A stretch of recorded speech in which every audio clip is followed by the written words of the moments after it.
Jacob prepares to meet Esau. Genesis chapter 32. Jacob also went on his way, and the angels of God met him. When Jacob saw them, he said, "This is the camp of God." So he named the place Mahanaim. Jacob sent messengers ahead of him to his brother Esau in the land of Seir, in the country of Edom. He instructed them, "This is what you are to say to my master Esau. Your servant Jacob says, I have been staying with Laban and have remained there till now.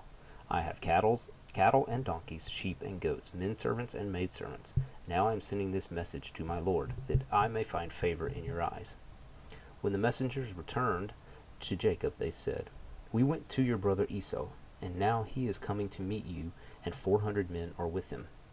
In great fear and distress, Jacob divided the people who were with him into two groups, and the flocks and herds and camels as well. He thought, if Esau comes and attacks one group, the group that is left may escape. Then Jacob prayed, "O God of my father Abraham, God of my father Isaac, O Lord, who said to me, 'Go back to your country and your relatives, and I will make you prosper.' I am unworthy of all the kindness and faithfulness you have shown your servant. I had only my staff when I crossed this Jordan, but now I have become two groups. Save me, I pray, from the hand of my brother Esau, for I am afraid that he will come and attack me, and also the mothers with their children. But you have said, I will surely make you prosper, and will make your descendants like the sand of the sea, which cannot be counted." He spent the night there, and from what he had with him he selected a gift for his brother Esau: 200 female goats and 20 male goats, 200 ewes and 20 rams, 30 female camels with their young, 40 cows and 10 bulls, and 20 female donkeys and 10 male donkeys. He put them in the care of his servants, each herd by itself, and said to his servants, "Go ahead of me and keep some space between the herds." He instructed the one in the lead, "When my brother Esau meets you and asks, 'To whom do you belong, and where are you going, and who owns all these animals in front of you?' then you are to say, 'They belong to your servant Jacob. They are a gift sent to my lord Esau, and he is coming behind us.'"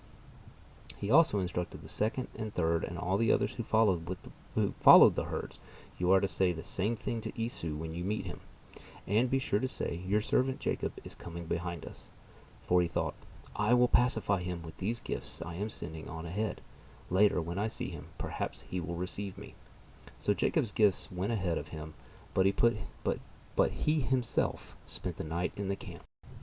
Jacob wrestles with God. That night Jacob got up and took his 2 wives, his 2 maidservants, and 11 sons, and crossed the ford of the Jabbok. After he had sent them across the stream, he sent over all his possessions. So Jacob was left alone, and a man wrestled with him till daybreak.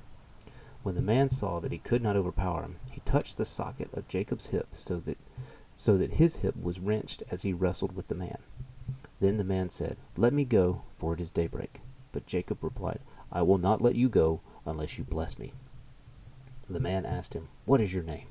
"Jacob," he answered.